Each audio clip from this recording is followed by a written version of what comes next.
And it was a savvy point. Yes, I've said this to everyone. It's free ball.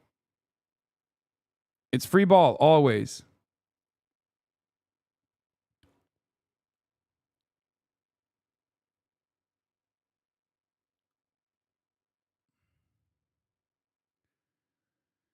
Now let's move on from Michigan to Wisconsin.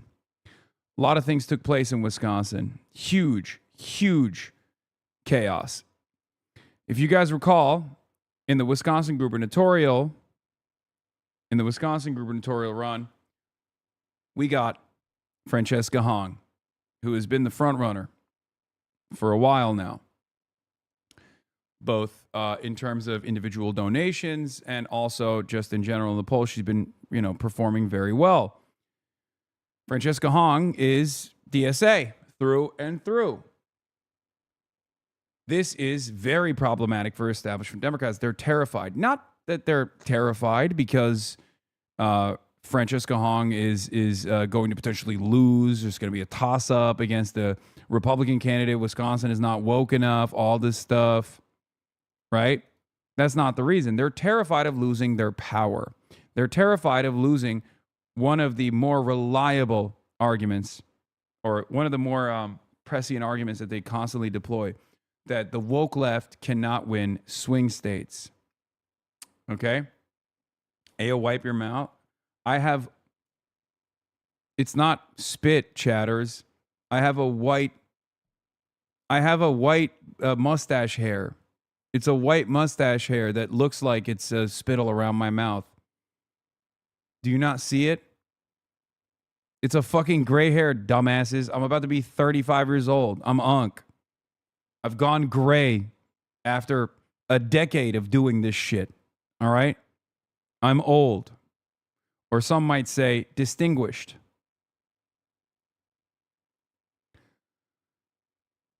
So, Sarah Rodriguez had a lot of chaos. Sarah Rodriguez was the candidate that the establishment was trying to consolidate support behind. She got a bunch of people to drop out in this crowded primary field for the Wisconsin governor's race on the Democratic side and endorse her. However, a couple days ago, it came out that her campaign manager was basically embezzling funds, allegedly. Okay? So, earlier today, Sarah Rodriguez, after getting those endorsements, fucking dropped out. She's suspending her campaign. I want to start by thanking my family and every single person who showed up for this campaign over the past week. Your support has meant more than I can put into words. As we have continued to dig into our financial reports, it has become clear that there are issues that would be an ongoing distraction, not just for this campaign, but for the primary and for Wisconsin. This race is too important to let that happen. I am deeply hurt and betrayed by what happened. As I said on Monday, part of being a leader is taking swift action, doing the right thing, and being as honest as possible when there's a problem. I got into this race because I wanted what was best for Wisconsin, and that hasn't changed.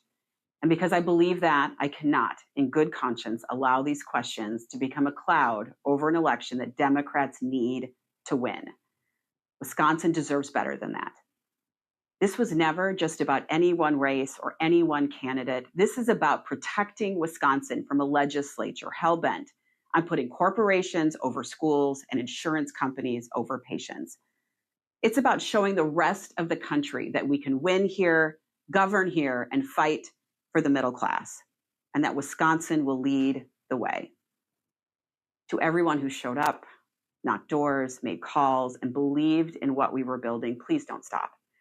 Wisconsin has always been a place of resilience where everyday citizens show up and accomplish extraordinary things. Better days are ahead because of people like you. Let's keep fighting. I'll be right there with you. So, did you see a CNN interview? Abdul calling himself a capitalist? What do you say to those who are critical of him just because of this? Yeah, I don't care that he's a capitalist. We live in a capitalist country. There are plenty of people who we love and admire who are capitalists or self-identifying capitalists. I care about the policies. And there's not a lot of daylight between his platform and Bernie Sanders' platform. One calls themselves a socialist, a democratic socialist. The other one calls himself a capitalist. Who gives a shit? The policies are what matter.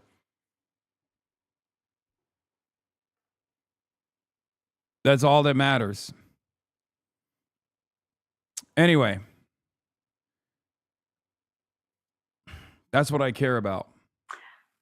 I want to start by thanking my... So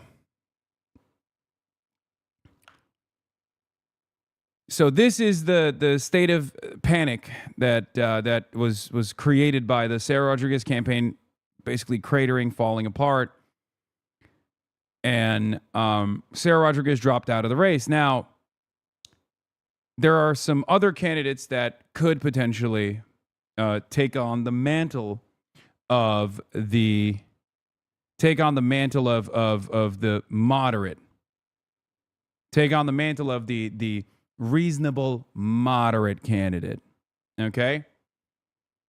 Here's David Sirota from The Lever speaking on this new information. Let's take a look. That your kind of politics are a threat to the kind of electability that's necessary to win the general election. David Sirota here is interviewing Francesca Hong about electability. The most electable person is the person who wins the most votes.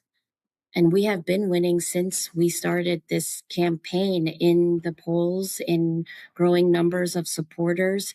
What is dangerous is to miscalculate where voters are at right now. Who is in touch with the voters and what are they saying? And who is vocal about it? Who is willing to fight to elect their candidate? And our fighters, our supporters, are people who haven't engaged in politics before. We fought the disillusionment and apathy that the Dems keep losing to and not being able to grow a broader coalition. God, she's so good. I love Francesca Hong so much. I mean, she is so fucking cool. She is so awesome. Like, she's the type of politician, she's the type of person running for office that I'm like, do we even fucking deserve her, honestly? Do we? Do we as a country, does Wisconsin as a state genuinely deserve someone so candid, so good? I think we do. You cheese there? Okay, shut the fuck up. Seriously. She's another one of those. She is another one of those candidates where I'm like, fuck, man. Like, how do we get here? You tell me 5 years ago, 4 years ago, 3 years ago, 2 years ago that we would have a DSA gubernatorial run in a fucking swing state who has real viability. I'd be like, come on, dude. There's no way. There's no fucking way.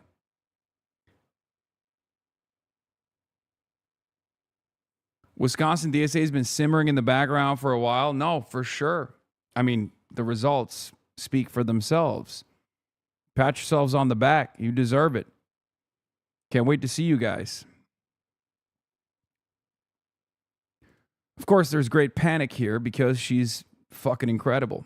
There's great panic amongst the establishment Democrats, which we'll get to in a second. There hasn't been a campaign like ours or a candidate like me before, but the voters that are supporting us are the voters that haven't voted for Democrats before. These are voters who have voted for Trump in the past, in a time where no other Democrat, I think, has, last I checked, been able to raise the money that Tiffany did. We've gotten the 7-figure checks from 3 different billionaires who are backing his campaign. We're the campaign who is bringing the reinforcements and the organizing McKinney on stream when you come to Michigan, please. Yes, yes, yes. Of course, I'm going to link up with McKinney. Infrastructure to actually organize to win, and not just win in August and November, but to keep netting win for Democrats, to move an agenda that will deliver for working class people, change the material conditions of their lives. And when folks see that when Dems are in power and things are getting a little bit better, they're likely going to keep voting for us. And the folks who are learning from the our Dem volunteers who have been with the county parties for years and years, knocking doors and building relationships. We're bringing the next generation of voters and volunteers and organizers who are going to keep building onto that power. We're the campaign who's talking about not just winning, but building power to make sure that working class people have not only what they need, but Wisconsin can be a place that's actually affordable for everyone. This is the year of the many and not just the money. And we're bringing the money and the many now. So, again, brilliant, bold, brave, perfect person for a mass movement. Okay. Where's the cheesebird emote? Okay, stop. Let's stop fucking around for a second. But of course, because of that, the Democrats are terrified. I said establishment Democrats are fearful of the insurgent candidacies of Abdul El-Sayed in the Michigan Senate and Francesca Hong for Wisconsin governor. They tell us they fear these candidates will fail in purple states against the Republicans in the general election. Their policies are far too radical for the average person to vote for. What right-wing Dems, the establishment Dems, the corporate Dems actually fear is not that they will fail, but that they will actually succeed. They fear the success of the insurgent left candidates, especially in purple states. They fear that the voters are waking up to the reality that the actual electable candidates are the ones that will fight for something, not just put on a show against Donald Trump. These are the insurgents that will center working class needs over corporate profits. This threatens the power of the corporate Dems that have controlled the party for decades and allowed this country to be dominated by increasingly repulsive far-right politics that brought us Trump twice. We say no more. That is what these people are fearful of. Okay?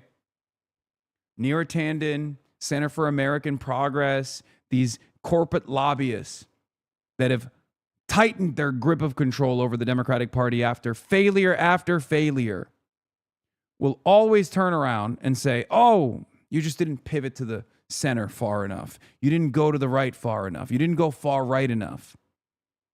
And that's only led to defeat. And we know that that has led to defeat. We've seen those defeats, but we've always known that that was a defeatist strategy. But what's really bad for the center right of the Democratic Party is that now more and more voters in the base of the party are aware of it. Okay? They have a real appetite, a real hunger for this change. They want to see this change. And they now believe that the electability argument does not favor the moderates. The electability argument does not favor those who are backed by corporate PACs. They now recognize that Bernie was right. That's huge.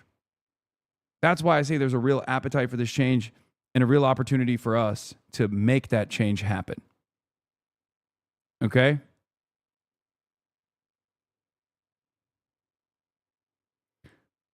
Why would they have Gordillo, New York City DSA co-chair on Fox News and not you? Wait, what do you mean? He's great.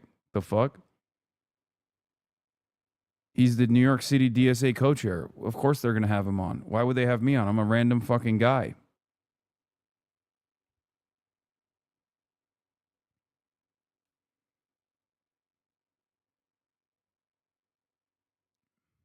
Anyway. But in that endless panic, the establishment is trying to whip together a viable candidate potentially. You are blaming the centrists too much. Shut up, McJibbin. The centrists have controlled the Democratic Party and the Republican opposition for decades. Every single thing that has happened, whether it be the ratcheting to the right, whether it be a lack of real change that comes when the Democrats do win, that's all the responsibility of the fucking centrists because it's been their party for the longest time. And the voters have had enough. So, of course, they want this change. What sucks for them is that we actually do have the ground game. We do have the logistics to be able to show that we have viable alternatives now. That's what sucks. That's why they're dumping boatloads of money into these fucking races. That's why they're panicking right now in Wisconsin. They're not panicking because they're worried Francesca Hong is going to win the primary and then lose to the Republican. They're panicking because Francesca is going to win the primary and then win the general and be another Zoran Mamdani. That's what they're worried about. They're worried not of our failure, but of our success. That's what they're worried about, because that success breeds more demand. It breeds more confidence in good governance. It associates good governance with democratic socialism. They do not want that. It heightens the contradictions. It exposes the duopoly that exists. It exposes the uniparty attitude that for far too long has dominated American politics. If you ratchet the Overton window back to the left, all of a sudden, there's a real competition. All of a sudden, it's no longer every 4 years where voters vote on who's going to dominate the working class, but dominate the working class in a gay way or dominate the working class in an anti-gay way, but instead, who is going to actually fight for the working class?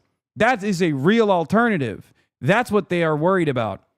The viability of a real alternative. What they're worried about is the threat of a decent alternative, a decent politics that centers the working class, that doesn't simply try to appease them with marginal improvements that they promise that they never carry out. Okay? That's the real panic that's setting in right now. Luckily, they have grown fat, tired, and incompetent over decades of failure. Breaking news from WTMJ, Milwaukee County Executive David Crowley plans to relaunch his campaign for Wisconsin governor on Saturday, unless something dramatic happens. His team is also urging former Lieutenant Governor Mandela Barnes to drop out of the Democratic primary. Mandela Barnes is matched up against Francesca Hong right now. Okay? Mandela Barnes is positioning himself in the Mallory McMorrow Goldilocks zone, eating a little bit of Francesca Hong's progressive base and then trying to position himself as the candidate for the moderates. Okay? Remember, that's what they're trying to do. Mandela Barnes is trying to position himself in that Goldilocks zone. But as we've seen with Mallory McMorrow in Michigan, that zone is actually devastating to be in, because you could easily be seen as far too progressive for the centrists and far too radical for the centrists and far too compromised for the progressives, as Mallory McMorrow positioned herself in that dangerous zone and her campaign cratered as a consequence of that. Okay? The cries for Mandela Barnes to drop out in this race is kind of stupid, considering that Crowley was underperforming in the polls, didn't have any support whatsoever, and at least Mandela Barnes has like some level of viability. Okay? Unless Barnes collapses or drops out, Crowley's return will split the moderate vote again and put Hong on the driver's seat. There's also a chance the organized effort to stop her pushes more voters to her side. We've seen that dynamic with insurgent candidates before. That's right.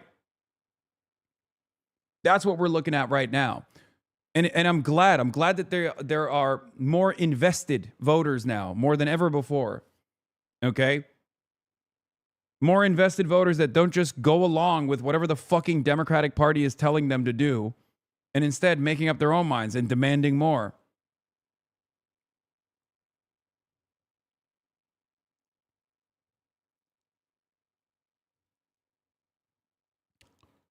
But yeah, it's gonna get tough.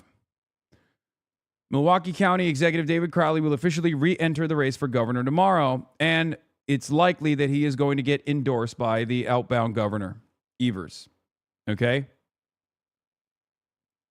So it will be tough.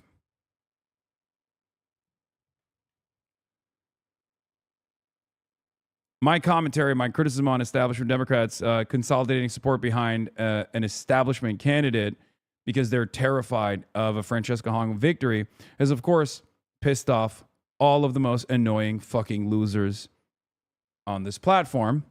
I believe Matty Iglesias had a take on it. I don't know if he actually dignified me with a quote retweet or instead simply screenshotted my tweet again. But it's mostly just this. No, I think establishment Dems are just afraid of unelectable socialists throwing close elections to the fascists and dooming us all. No, they genuinely fear them because they'll lose, which is why Republicans are propping them up. No one fears you or your far-left dipshits. We just wish stupid people would stop getting elected so democracy continue. Yeah, there's a real show of support from the far right, the right-wingers, and also the center-right of the Democratic Party. It's great. Francesca Hong had this to say. She said, I want to thank Sarah Rodriguez for putting herself forward and for her years of dedicated service to Wisconsin. I know this was an extraordinarily difficult and disappointing situation. I wish Sarah, her family, her supporters, and her campaign team well. Sarah has contributed a great deal to our state, and I know she will continue working to make Wisconsin a better place. I also want to recognize the union members and working families who supported Sarah's campaign. Their commitment to fair wages, safe workplaces, and strong public services, and the freedom to organize is essential to Wisconsin's future. Those values are also central to our campaign and to the work ahead. What the fuck is this? Remote viewing? She remote viewed Who Really Runs the World? Elizabeth April, NDE Journey. Some insightful spiritualism. Who really runs the world? Conspiracies aside. No thanks, chatter. I think I'm not going to do that because I'm currently remote viewing the real world. Okay? This is what Matt Iglesias had to say. What is this? False leftists like Plattner and Abdul Sayed are less woke than mainstream. Wait, no, this is not what I'm looking for. I'm looking for him criticizing me and saying that, yeah, Tony Evers fought against the right wing by winning multiple critical elections against Republicans in a pivotal swing state.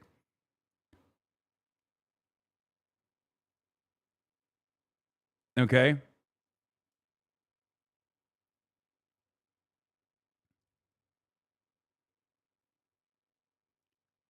My beef in this circumstance is not with Tony Evers. My beef in this circumstance is with the centrist forces that are activating Tony Evers to go out and consolidate support behind a weaker centrist candidate because they're worried about an actual resilient movement being built in Wisconsin.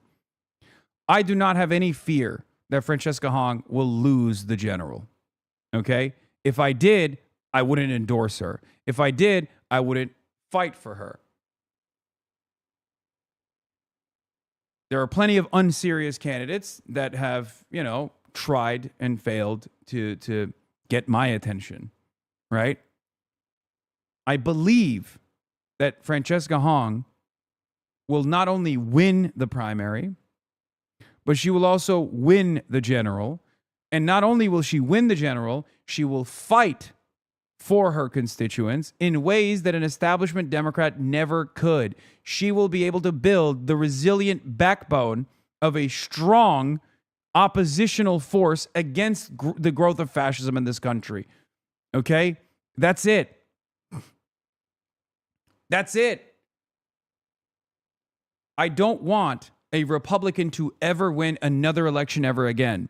And unless we create a viable alternative, a real opposition to these nefarious, malignant forces in American politics, there will always be a 2-year or a 4-year trade-off or a 6-year trade-off. Okay? Where power exchanges hands and people grow disillusioned and more apathetic about voting for any candidate whatsoever. That is how we got to Donald Trump. I want that to change. Matt Iglesias gets paid to ensure that that change never takes place. That's the difference. I don't want a strong Republican Party. I want no Republican Party.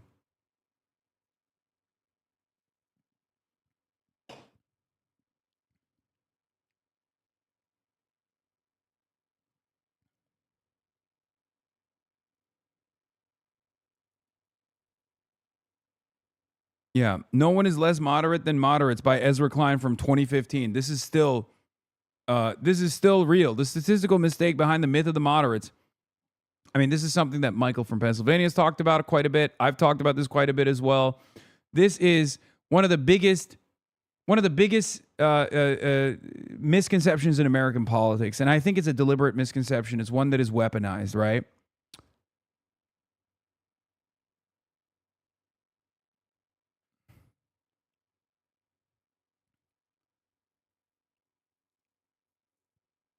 The idea that the moderates, the self-described moderates, are actually moderate from the perspective of the majorities, like the voters. They're not.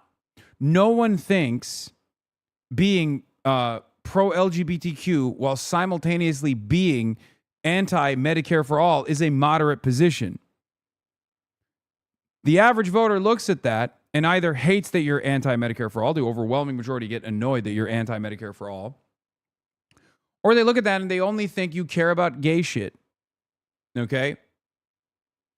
You can be pro-LGBTQ and also pro-Medicare for all. That is a popular position because Medicare for all is the popular position. You have to give people something, and then in exchange for the thing that you're giving them, you have to tell them, look, other people are going to take advantage of these services too. You can't complain about that. Do you want this fucking service, or do you want to go with the guy that will tell you you don't get to have health care, but neither does the undocumented migrant? You don't get to have health care, but neither does the transgender person. You don't get to have health care, but neither does the black person. Now, some people will still turn around and say, okay, that's fine. I hate my life. I want to kill myself, and I want everyone around me to also feel a fraction of the pain that I experience every day. I'm going with the bad guy. I'm going with the guy that says, I don't deserve health care, but they will stop and make sure they will stop black people from getting health care too. There are people like that out there, okay? There are people who will say, I choose cruelty. But there are far more people that will choose the universality behind those principles. There are far more Americans out there that'll go, no, of course I want everyone to have health care. Sure, maybe I don't really like gay people. Maybe gay people weird me out. Maybe trans people weird me out a little bit. But honestly, I like healthcare a lot more than I hate trans people. I'll tell you that much. Okay? This is what I always explain to people, like racist people, transphobic people, hateful people, they still need shelter. Okay? That is a primary need. Racist people, transphobic people, hateful people, bigoted people, they also need healthcare.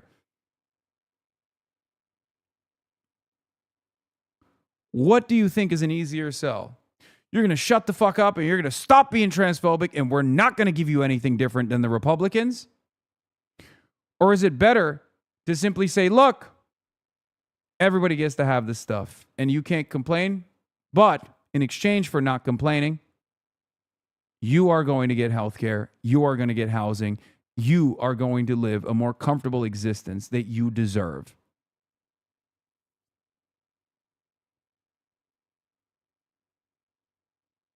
That's it.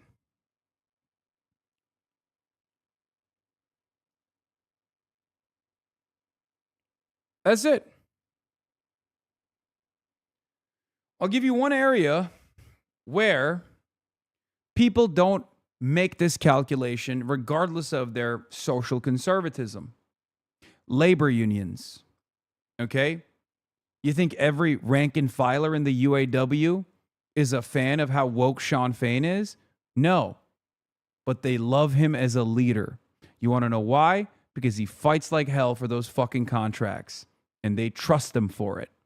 Because he has materially improved the lives of every rank and filer. That's how this works. So they don't give a shit when voting comes around. They don't care that they might have disagreements with him on certain issues. Okay? Because what matters is the money that they're getting in exchange for a better contract. What matters is the better benefits that they're getting. What matters is seizing back their productive output piece by piece.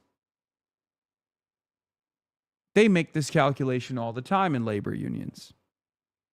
The opposite side of that takes place with Sean O'Brien, the leader of the Teamsters. You think every fucking Teamsters rank and filer loves that Sean O'Brien went to the RNC? No, they don't. I know many Teamsters. They don't like it at all, but it doesn't matter. As long as he gets those UPS contracts, that's what a leader is supposed to do. And that's what we are supposed to do. That's what we are supposed to do as well.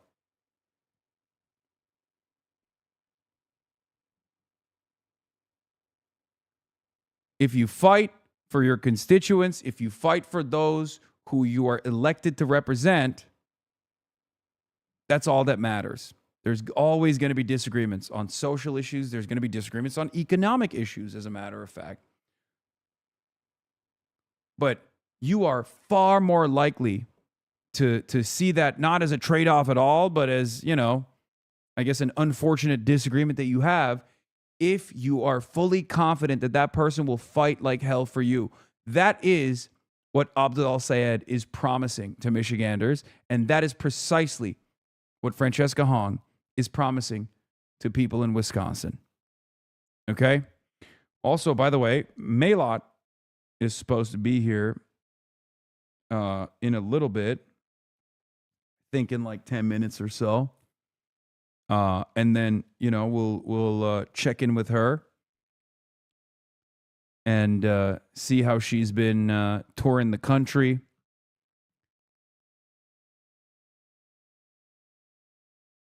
And, you know, talk to her about all of the events that are unfolding. What is this? This video also shows why it's important not to write people off. If you only watch the first 10 seconds, you might conclude this guy was a MAGA thug who could not be persuaded on anything. But he listened and he thought and he went, okay, I'm not so sure anymore. Yeah, I know. But, you know, that guy's a tough sell.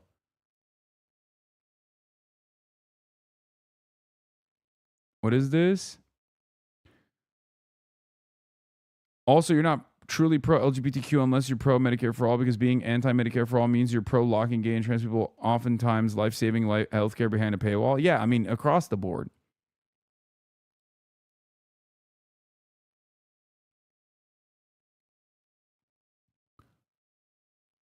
This Data for Progress poll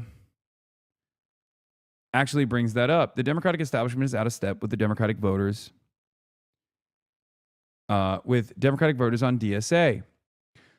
Despite the constant chaos from the White House, there is a lot to be excited about in Democratic politics. Data for Progress was proud to be the only pollster that forecast both the recent upset primary challenges to Democratic incumbents. First, Daria Eliza Avila Chevalier's victory in New York 13th, and then Melat Quiros' victory in Colorado's 1st congressional district. As our polling has consistently found over the last year, Democratic voters are fed up with the status quo.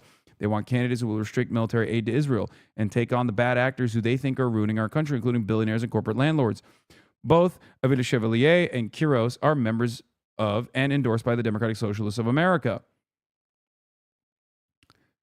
Naturally, these insurgent victories prompted several meltdowns among centrist Democrat pundits. 81-year-old Democratic strategist James Carville, whom people apparently still interview, suggested it's time for a schism in the party because DSA has no place in the coalition. At the same time, members of the Democratic establishment have insinuated that DSA candidates who are critical of that establishment should not be allowed to compete in Democratic primaries. What is this? Someone is cosplaying you as their favorite streamer. Love you and I really appreciate you and all you do. Solidarity forever. Yes, I saw, dude. I saw.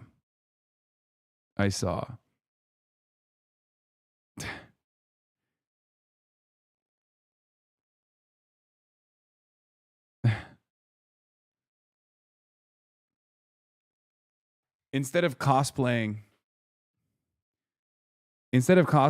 my attire, he should cosplay my mentality, my ideology, and also cosplay, you know, not being a piece of shit.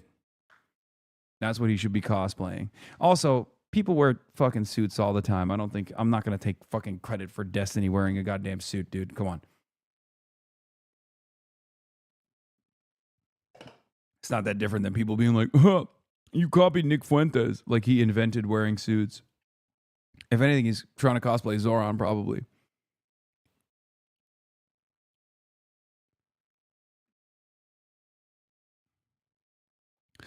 I'll admit that I was doubtful DSA was ready to seek a swing seat governorship, but the Hong campaign has already taken full advantage of the national environment, Wisconsin's progressive base, and a particularly weak split field.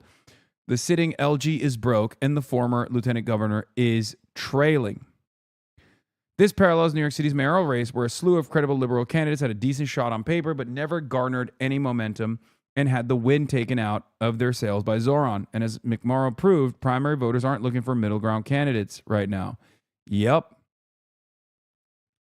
This was before Sarah Rodriguez's campaign collapsed so hard that she had to drop out. Sex Pestany is trying so hard to ride your wave, Lamau. Why you let him ride for free? What the fuck? You so stupid sometime?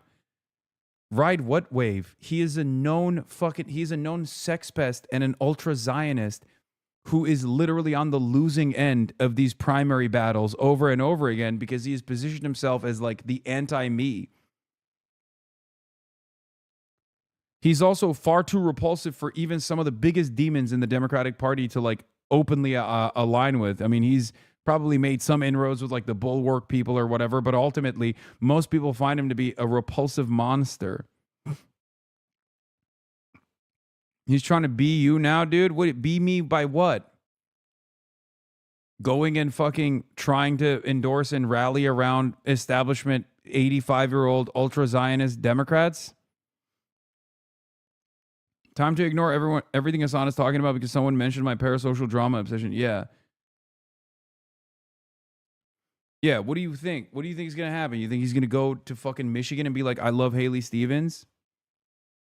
Is that what you think? No, he's just going to keep fucking chirping from his home about how awful I am and hope that his fucking cult doesn't recognize that he's not actually moving the needle in any way, shape, or form, and that his entire worldview has basically been reduced to criticizing every little thing that I do and trying to negatively polarize me against them. Against his audience.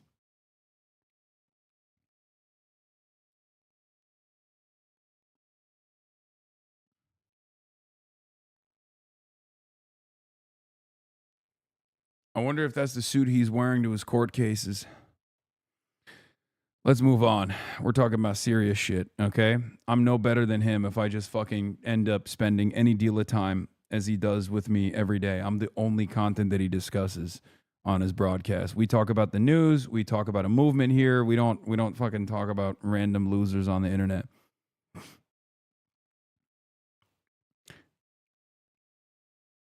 All right.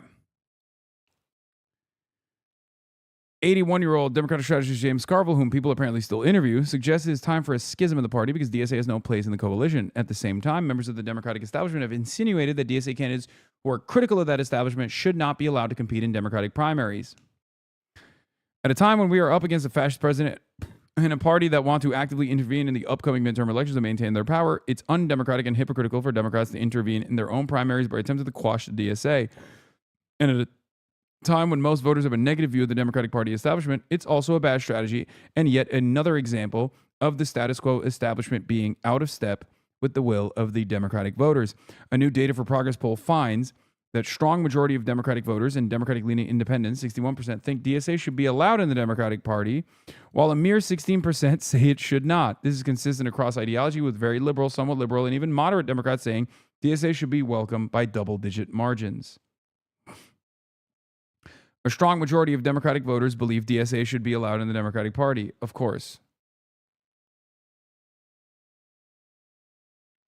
Furthermore, Data for Progress' new report on swing voters finds that swing voters respond most strongly to populist economic policies championed by progressives and DSA candidates. Raising taxes on the wealthy, establishing a Medicare for all healthcare system, and banning AI from setting prices or wages based on personal data. Oh, wow. Look at that. Shocking. Our platform is unbelievably popular.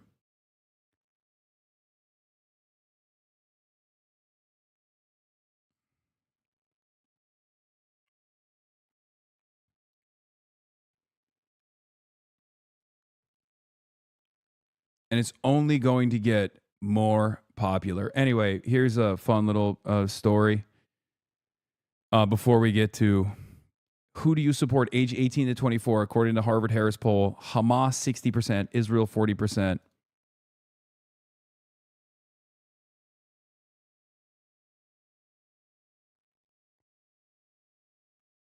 But before we do that, Chiose, today we welcomed our interns to City Hall, a fitting stop for a team that has done such incredible work for our district. They've brought sharpness, heart, and hustle to everything we do. The future of Brooklyn is in good hands with these young public servants. Smile. They also told me I'm too old to be Gen Z. I said, you are Unc. And then he fucking slandered me. Can we teach Hassan how to hit depth?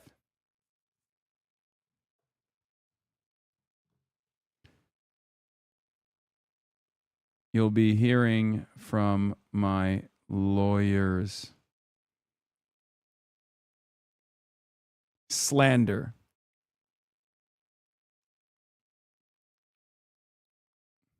Slander.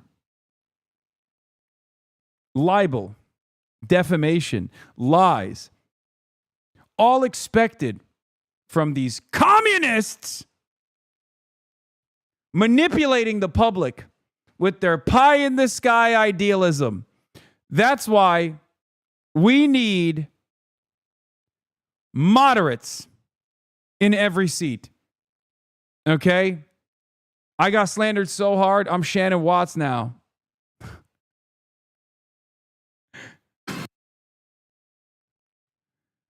I got slandered so hard. I now believe that, you know, a moderate politics is the only way forward. Oh, before I forget, Tom Tiffany. Tom Tiffany also came after our girl Francesca Hong. Tom Tiffany criticizes Francesca Hong for appearing with Hassan Piker, but the Republican appeared on a podcast with a host who made anti-Semitic remarks of his own. In recent weeks, Republican candidate for governor Tom Tiffany criticized Democratic candidate Francesca Hong for appearing on a podcast with Hassan Piker, who Tiffany called one of the leading anti-Semites in the country. Wait, hold on. Hello?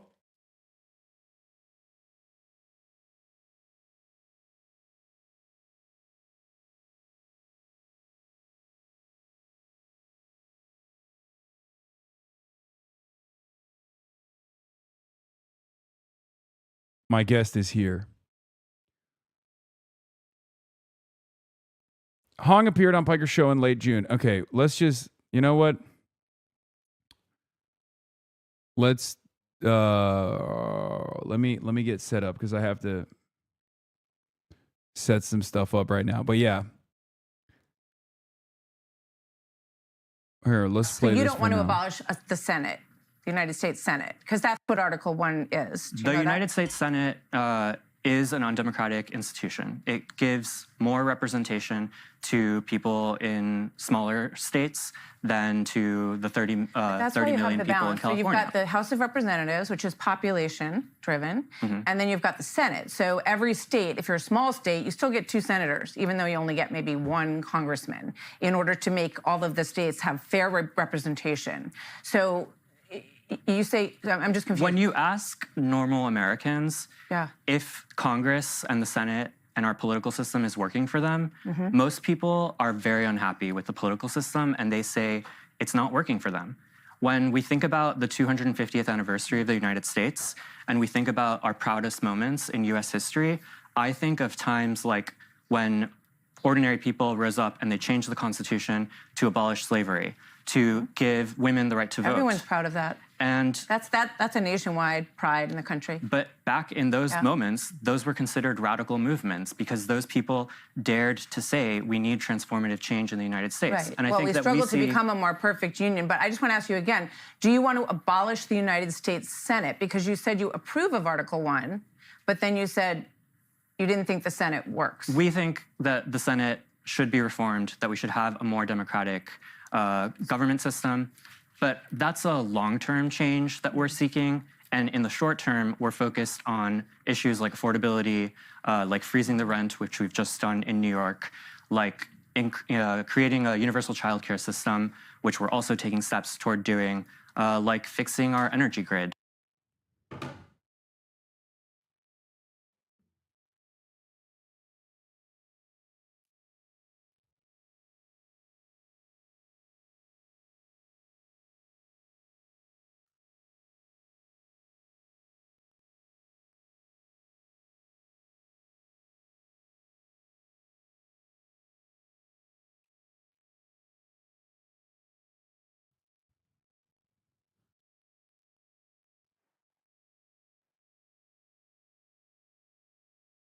Hold on, chat.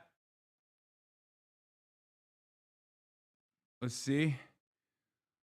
Let's see if the audio is working. Okay.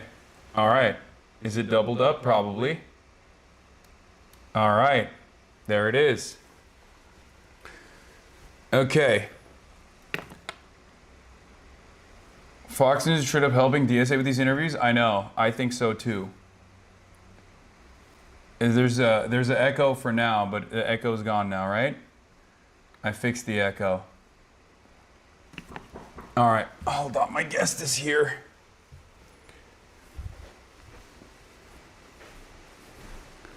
Did you get a discount for Wait, you can. The mic is on. Hi, They can hear you. Hi. I was amazed. Okay, I know. It's a complex structure. Oh, here you go. Melai Kuros, everybody. She's in the building. Hi, everybody. Okay, here you go. How are you? I'm doing all right. I just got into town, and very excited. You're speaking at the college.